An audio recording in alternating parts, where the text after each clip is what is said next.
ये है गुजरात का पाटण, जिसे पहले अनिलपुर के नाम से जाना जाता था।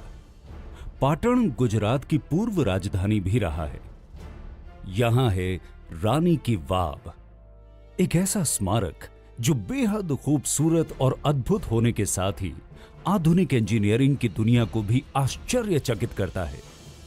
यह भारत में अपनी तरह की अनूठी वाव है। वाव यानी बावड़ी या सीढ़ी नुमा कुआं, जहां ज्यादातर स्मारक राजाओं द्वारा अपनी रानी की याद में निर्मित कराए गए हैं, वहीं रानी की वाव ऐसा स्मारक है जिसे एक रानी ने अपने राजा की याद में बनवाया है। इस बावड़ी का निर्माण सोलंकी राजवंश की रानी उदयमती ने अपने पति भीमदेव प्रथम की याद में 11वीं सदी में कराया था। ये बावड़ी न सिर्फ जल प्रबंधन प्रणाली में भूजल संसाधनों के उपयोग की तकनीक का बेहतरीन उदाहरण है, बल्कि भारतीय भूमिगत वास्तु संरचना का भी सबसे विकसित नमूना है। रानी की वाव सभी बावड़ियों में सबसे बड़ी और सबसे ज्यादा अलंकृत है, साथ ही मारू गुर्जरा आर्किटेक्चर का उत्कृष्ट नमूना है। इसका निर्माण उल्टे मंदिर की तरह किया गया है, यानी डोम नीचे और स्तंभ ऊपर की ओर है। इसमें नीचे से ऊपर की ओर 7 सीढ़ियों की कतारें हैं। 7 मंजिला इस वाव की हर मंजिल पर बहुत ही उच्च कलाकृतियों का निर्माण किया गया है, जिनकी मुख्य विषय वस्तु भगवान विष्णु के रूप और अवतार हैं। लगभग 70 मीटर लंबी, 23 मीटर चौड़ी और 28 मीटर गहरी इस वाव में 500 से भी ज्यादा मुख्य कलाकृतियां और 1000 से भी ज्यादा छोटी कलाकृतियां हैं। इन मूर्तियों में भगवान विष्णु के 24 रूपों और 8 अवतारों के अलावा नागकन्या, योगिनी जैसी सुंदर अप्सराओं की कलाकृतियां भी बनाई गई हैं। इन मूर्तियों की चमक देखकर ऐसा लगता है जैसे इन्हें वर्तमान समय में ही बनाया गया हो। क्या आप जानते हैं कि ये बावड़ी 700 सालों तक गाद में दबी रही? दरअसल 13वीं शताब्दी में हुए भूमिगत परिवर्तनों के कारण वो नदी ही विलुप्त हो गई जिसके किनारे ये बावड़ी बनी थी।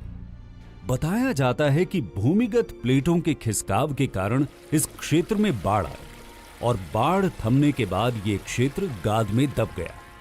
ये गाद इतनी अधिक थी कि इसने 28 मीटर गहरी इस वाव को भी जमींदोज कर दिया।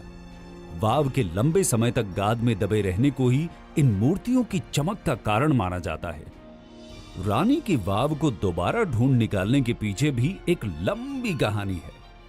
दरअसल भारतीय पुरातत्व विभाग ने 1950 के दशक के मध्य में इसका उत्खनन शुरू किया, जो लगभग 40 सालों तक जारी रहा। आखिरकार 1980 के दशक के उत्तरार्ध में पुरातत्व विभाग को सफलता हासिल हुई और फिर से ये बावड़ी अपने वर्तमान रूप में आ गई। बताया जाता है कि वाव में पहले 292 स्तंभ थे जिन पर ये मंजिलें टिकी थी, लेकिन अब 226 स्तंभ ही बचे हैं। साथ ही अब ये बावड़ी पानी का स्रोत भी नहीं है। पूरब से पश्चिम की ओर विस्तृत इस वाव के पश्चिमी छोर पर स्थित है ये कुआं, जो 10 मीटर चौड़ा और 30 मीटर गहरा है। कहते हैं लगभग 50 साल पहले इस कुएं में पानी जमा रहता था, जिसमें औषधीय गुण पाए जाते थे और इस पानी का उपयोग कई गंभीर बीमारियों के उपचार में किया जाता था। पानी में औषधीय गुण का कारण वाव के इर्द गिर्द लगे आयुर्वेदिक पौधों को माना जाता है। वाव की आखिरी सतह में एक गुप्त द्वार भी है, जिसे अब बंद कर दिया गया है। इस द्वार से एक 30 किलोमीटर लंबी सुरंग जाती थी, जो बावड़ी से निकलकर सीधे सिद्धपुर नगर में निकलती थी। 22 जून 2014 को यूनेस्को वर्ल्ड हेरिटेज साइट में शामिल तकनीक और खूबसूरती के लिए प्रसिद्ध इस अनूठी वाव को यूनेस्को की विश्व विरासत समिति ने भारत में स्थित सभी बावड़ियों की रानी का खिताब दिया है। 900 साल पुराने इस स्मारक से कई ऐतिहासिक पहलू तो जुड़े ही हैं। साथ ही यह स्मारक आधुनिक इंजीनियरिंग की दुनिया को चुनौती भी देता है। तो क्यों ना इस बार गुजरात जाकर इस बेहद खास और अनोखी बावड़ी की सैर की जाए।